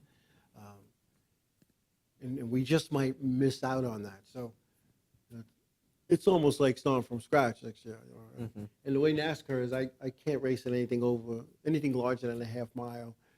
So we're trying to figure out what I have to do to make that happen. So, and I've been working on this for a couple of years, but I think we came to an agreement pending sponsorship for 2014. Because I know what it costs to race a figure 8 car, and if you add up and tell me if I'm wrong here, but if you add up what you spend, and not counting the car and the motor, you already have that.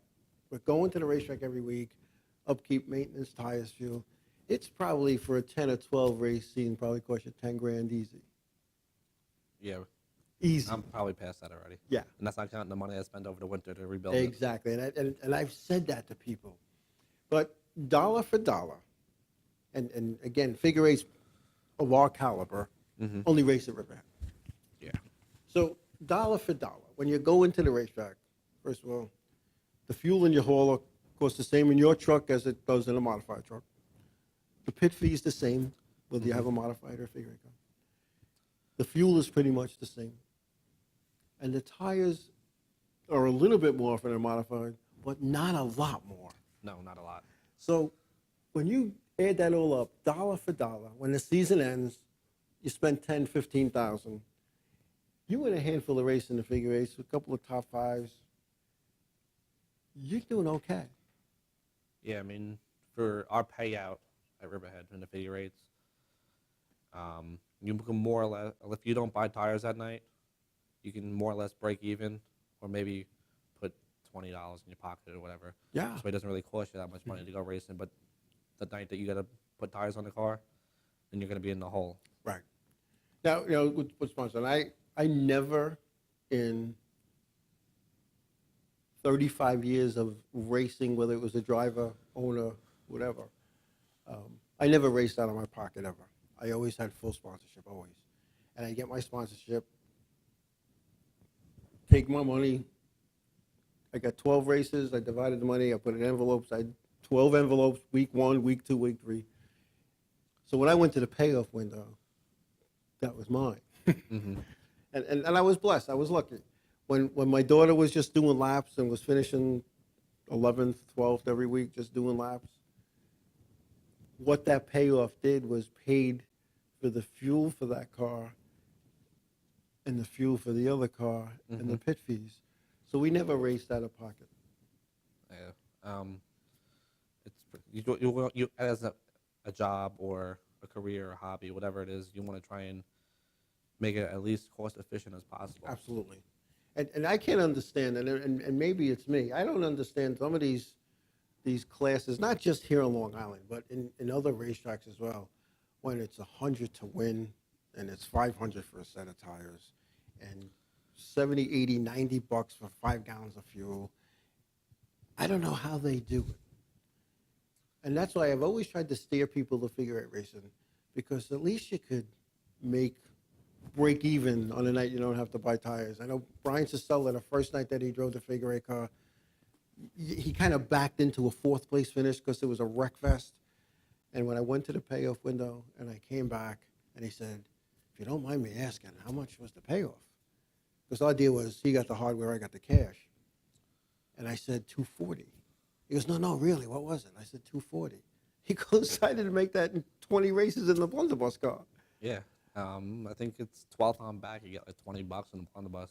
Yeah. I mean, those guys are crazy. 10, yeah, like 10 to 12 on back, because it's a weird break. It's like 105 or 115 to win, then it kind of drops to 75, and it's 25 for like 6th through 10th, and Yeah. it's a crazy payoff. But it's like that at every racetrack that has an entry-level division, as it's in the rule book, as it's called. We all know it's not, but that's what Yeah.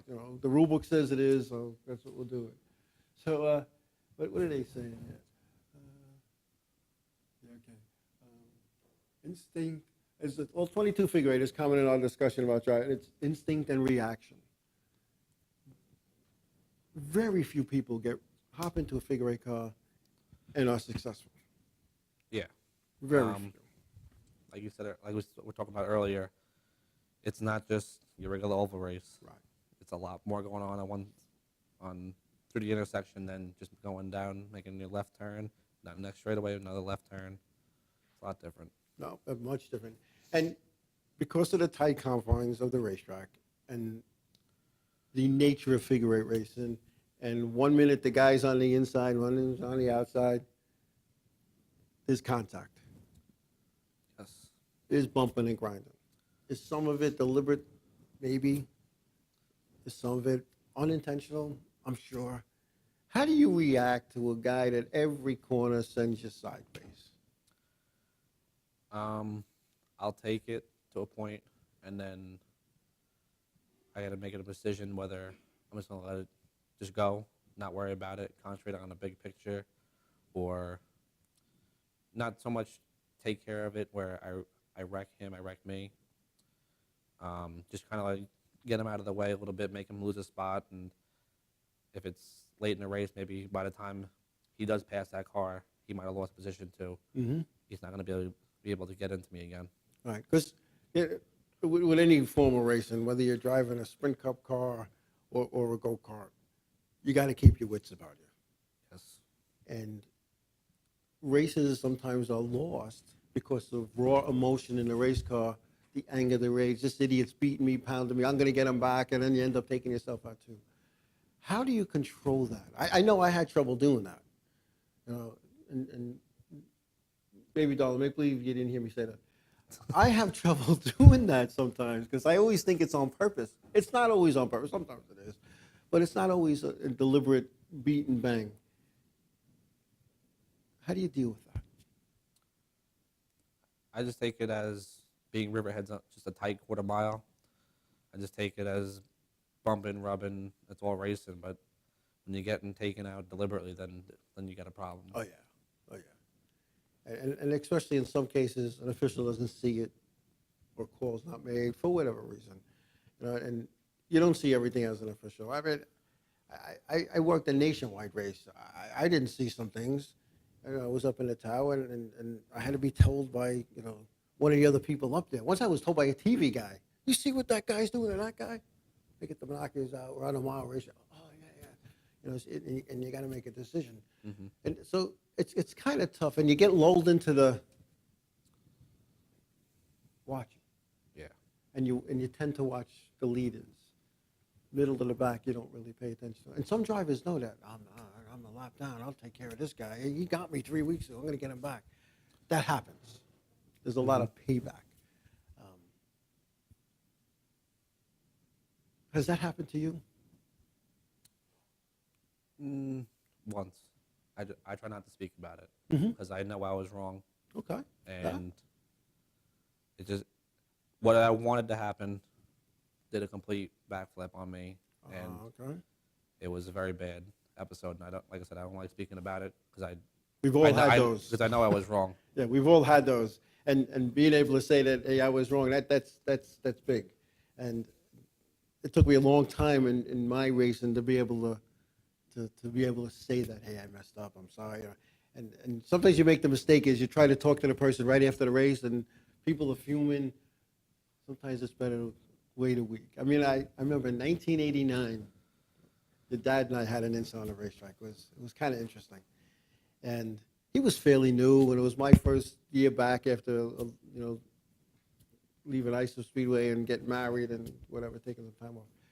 And I was at Clay Walston's house in Selden, and Clay built one of my friends. In fact, he built my first car. And I needed a part or something. And he was going through his parts pile, and he goes to me, Kenny Hyde's on his way over. You gonna be all right? I went, oh man, I don't know. We were going at it pretty bad the other day at the racetrack. He goes, well, listen, this is my house. I don't want no troubles. He's coming to get something. You're coming to get something. This ain't the racetrack. Exactly. So your dad comes, bebopping up the driveway. He opens the gate, and he sees me, and he stops. And went, hey, Ken, how you doing? I went, hey, how you doing? I'm doing all right, no. And for that moment, the track was the track. That's what I try to believe. Like what happens on the racetrack, you stay on the racetrack. Yep. Try not to bring it to the pit area, at your home or your shop, whatever, wherever you work on your car. Oh yeah, and I'll tell you what, and I think I've said this here on this show even. I have the utmost respect for your father, and I'm going to tell you why. And you probably don't even know this. You probably don't remember it.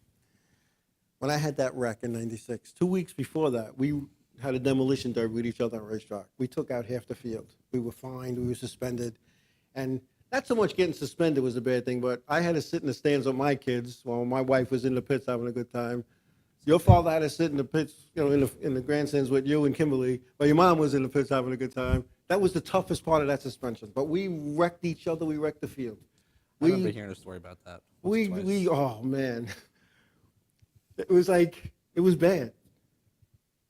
I have the wreck. A couple weeks later, I go to the house. I get out. The first guy that knocked on my door was your father. He's a caring person. He's a good guy. I'm like, your mother came. It was so funny. Your mother came in. I'm like mangled on my couch on the bed in the living room, and your mom knocks on the door, and she goes, Kenny wants to come in, make sure Joe's all right. Is that okay? And my wife says, yeah. Your father came to. He didn't come in, but he stood by the door. He peeked in. He goes, I just want to make sure you're all right. If you don't need nothing, oh, I'm good. You sure? He goes, yeah. I said, yeah, I'm good. He says, we hate each other on the racetrack, but if you need anything, you call me. He's one of those guys. And he left. Yeah. And, he's one of those guys that they'll give you the shirt off his back. I'll never He'll forget do whatever it that. takes to help anybody. If I live to be 500 and I'm in a nursing home and I forget everything, I forget my family, I forget everything, I'm going to remember that. And it was just amazing. He was the first guy. And we didn't live close. He drove even before Tommy Kraft. Oh yeah. Because Tommy don't like that stuff. No. Even when he came to the hospital, he stood by the door. He was a big help too, but your father was the first guy there, and I will never forget that. With that, we'll be back. We'll take a break.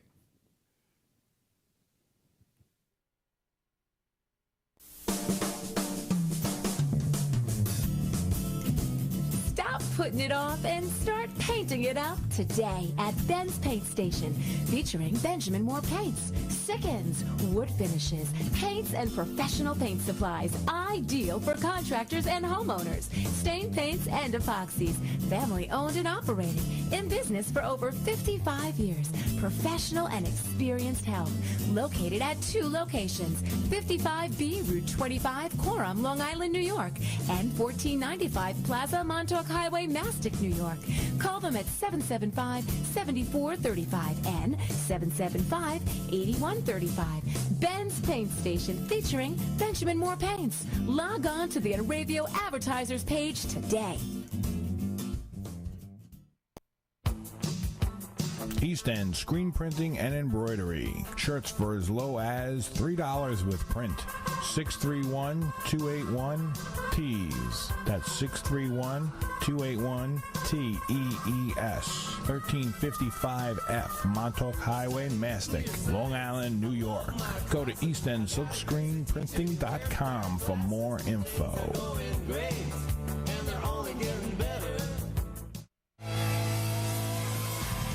Shotgun Sound Studios of New York. Professional sound reinforcements. We rent sound system 100 to 20,000 watts. Monitors, side fills, in-ear monitors, separate monitor mixes. Drum mics. Digital mixing consoles up to 32 tracks. JBL, EV, Behringer, Presonus. Over 40 years of experience. Shotgun Sound Studios of New York. Phone 1-800-HEY-DUDE for more info. Hanging with the cool kids at InRavio.com. Hey guys, it's Christine from Backwater. Tune in every Saturday night from 7 to 9 for music history, musicians' birthday blocks, trivia time, and the best alternative music around. Saturdays at 7, only on InRavio.com, broadcasting to the world.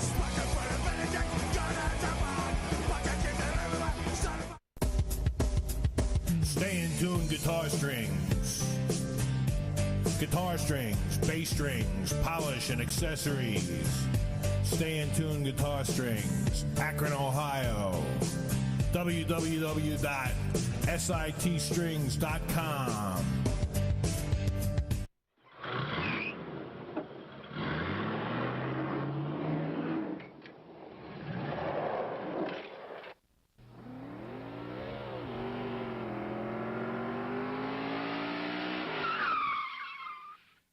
Okay, we're back. Hey, before I forget, this today is going pretty quick.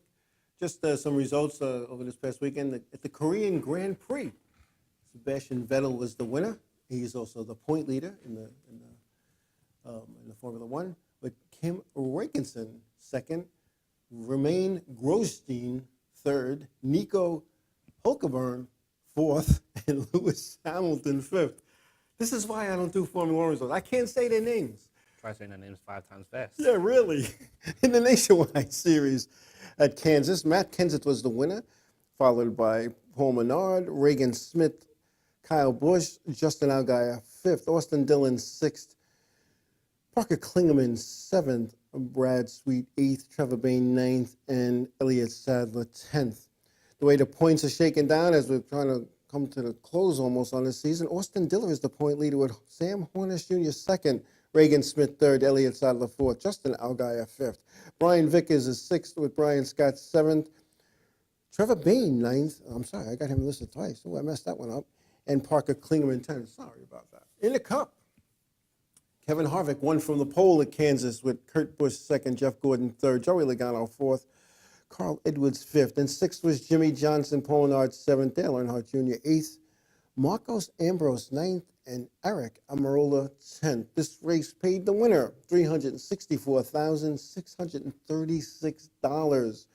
Taking the green was worth $63,360. Not a bad payday for those guys, you know. I'll be happy you finishing last. And I bet they're losing money too. The guy that won the points. Anyway, the points. Kenseth is the point leader with Jimmy Johnson is 3 points back in second. Kevin Harvick 25 points back in third with Jeff Gordon 32 back in fourth. Kyle Busch fifth, 35 back. Greg Biffle is sixth, 44 points back. Then we have Kurt Busch, 47 points back in seventh. Dale Earnhardt Jr. in eighth, 54 back. Clint Boyer, 55 back in ninth. Joey Logano is 59 back in 10th. Carl Edwards, 60 back. He's in 11th. And rounding out the top 12 of the chase, Ryan Newman, 73 points back. Now, next race for those guys will be in Charlotte, where the NASCAR Whelen Modified Southern Tour will be having their last event with George Brunhustle Jr. George Brunhustle III sitting on a 32-point lead over Kyle Ebersol. Andy Seiss is 33 back in third. Burt Myers is 47 back in fourth, with Tim Brown 67 points back in fifth. So unless George Brunhusel III has a real bad day and Kyle Ebersol has a real good day, it looks like George Brunhusel III will be winning yet another championship in the NASCAR Whelen Modified Southern Tour. Anyway, getting back to what you do. Working on a figure-eight car, setting up a figure-eight car is totally different than an oval track car. What's different? Well, number one, you got no stagger. None. Then once you put the car on the scales, you try and get all your wheel weights equal, or as close to equal as you can get. Your left side weight, 50%, cross weight, 50%. And even you can't bring caster, you try and set them at the same numbers. And pretty much. You giving away secrets here, or this is a standard? No, just giving out standards. I can't give out the secrets to everybody. Exactly. You know, because and when you said you stagger, you can't set up for stagger because you're going left and right. A lot of people don't understand that. You can't but caster. One turn, one wheel's doing one thing. One turn, the wheel's doing just the complete opposite. When you set that up, it's not an oval track car. What are you looking for? I used to read the tires. Do you guys, does your crew, do they read your tires at the end of a race or a run to see what it's doing? Earlier this year we weren't. And then once we were realizing that we still have a shot at the championship, we started taking all the tire temperatures after every practice. And if I didn't win one of the races, then we made sure we took tire temperatures after the race. And I mean, they're going to cool down a little bit, but try and get as close as you can get. Now, again, you're almost setting your car up like it's a road course car. I would think so. Yeah, I mean, to me, figure eight is road course racing. You're making left and right, and you're going back, you're going forward. Now, there was a period there, I'm not sure if it was last year or the year before, where the figure eight course was unraceable due to water seepage from the underground. Wait, did you do that Charger thing? No. No. And I just felt like if I'm not going to be racing for their points, and why should I put my equipment through the abuse? There you go. I set my car up a whole different way, and then have to do it when the track was dry. Switch everything back, and then none of that to save some money. Exactly. Now this time trial show. For those who know, the figure eights had a time trial show. The last race of the year was the national championship race, I guess they call it now. You guys time trialed on the oval. How different was that? Just doing 2 laps on the oval, I can tell how boring an oval race is. But I mean, it is different. They don't let us really do much to the car. Like, the only thing we're really allowed to do is tire pressure. That was it. Yeah. I mean, you could set stagger with the air, but as far as getting like different offset rims or putting a left turn set up in your car, if that's what you want to do, then you're gonna have a hard time later on that night making left and right. You know, years ago when I first started figure eight racing, we qualified on the oval, and our feature, of course, was on the figure eight course, and there was a gazillion cars back then. And I remember watching Luigi Terrapicchio when Quinn Rograph drove for him. Luigi would send the car out and race their oval, and they were very successful. In fact, you know, Quinn won a championship or two with Luigi. Now, the car would come in, they'd win or finish second. They were always up there. And I watched Luigi. He'd take a 2x4 and put it under the control arm and turn down on his jack and bolts till this piece hit the wood and he pulled the wood out. I finally one day, I'm just a kid. I go, what is that? He goes, that's my figure eight setup. I was like, he just did things that were, he was an old guy with old tricks. Yeah. You I know? mean, you look back in the day, you didn't go to, like for us, we'd go to Oval Speed. You don't just go pick the part off the shelf. Right. Back then, you either had to make it, find it, and customize it to fit your car and make it do what you wanted to do. Oh, yeah. Many a trip to the junkyard. My first chassis, it was 1978. It was, when I first started racing, 77, 78. My first chassis was a 56 Ford. you weren't finding parts for that. You had to, and there was no online. You didn't go online and look for it. You had to make phone calls. And there was this place in Pennsylvania called, it was a junkyard, but it was called Mountain of Cars. And if you started at the top of the mountain with the older cars and you worked your way down to newer models, and you want, what year, buddy? 56. You take this path, you go up to the top of this mountain, you might find what you're looking for. And sometimes I did, sometimes I didn't. And then, of course, I bent that clip bed. It wasn't clips back then. It was the full chassis. So you basically, you cut the center section out and you threw everything away. And then I went to a 63 Ford, which was totally different. But 63 to 68 or 67 was the same. Parts started becoming available. And Chris Young, who was an awesome figure eight guy back in the 70s, gave me this book.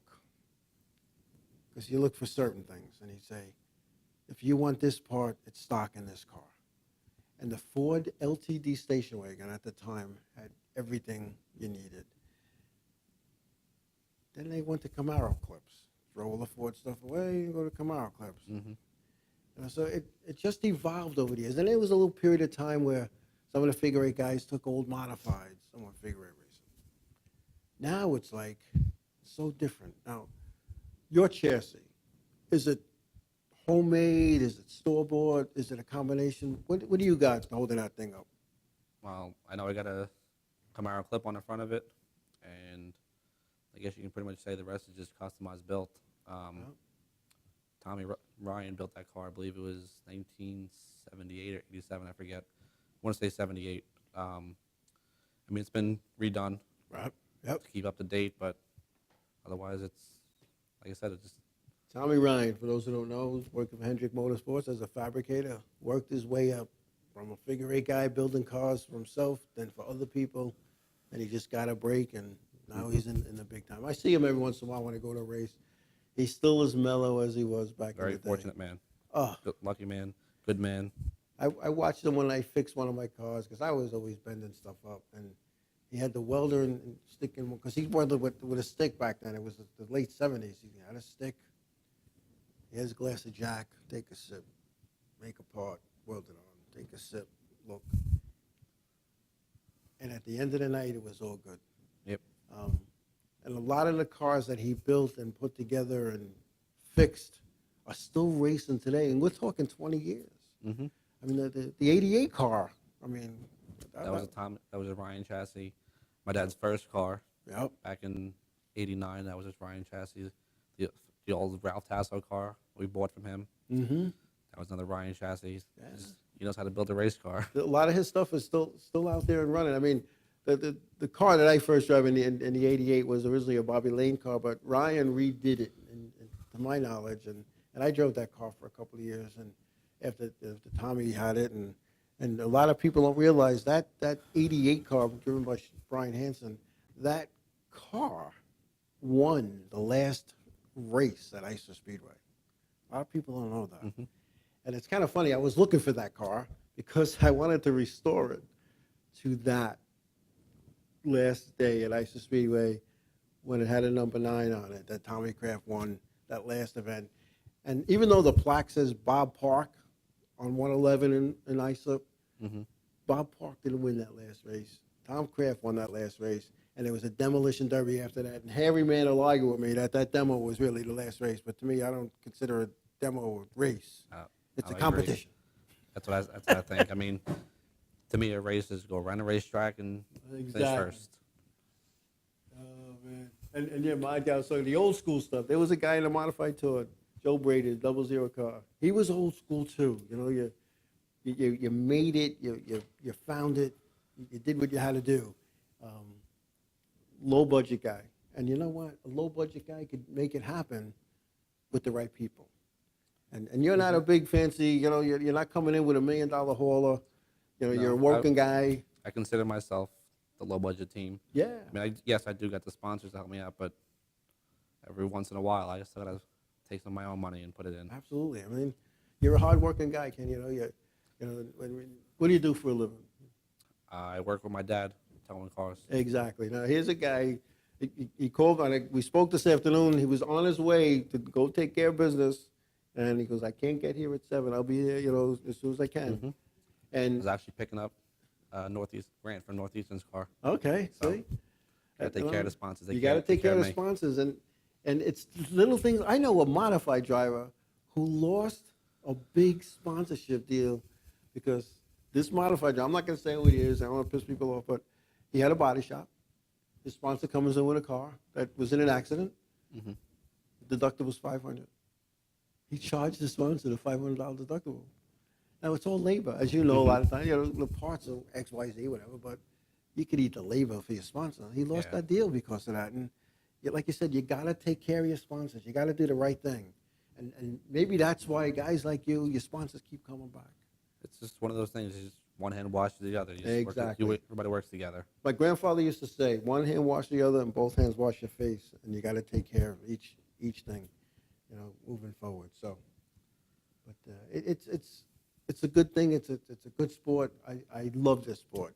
I've done every aspect of it, but I miss the competition side. That's why, as Mod Gal know, and now Silverback, who was Baby Darling before, they know what the plan is for 2014, at least for our team.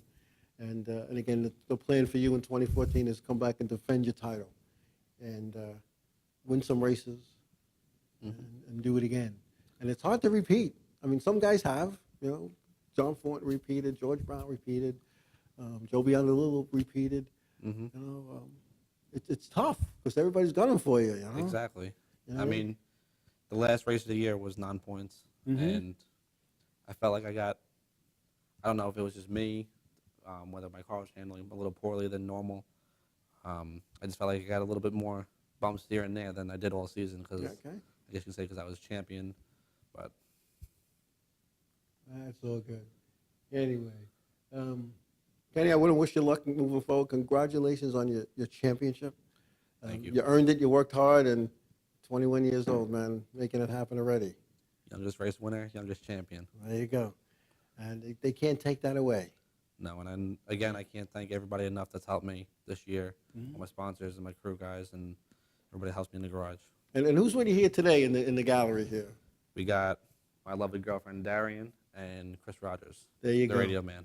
Welcome. Thanks for coming. I hope you had a good time.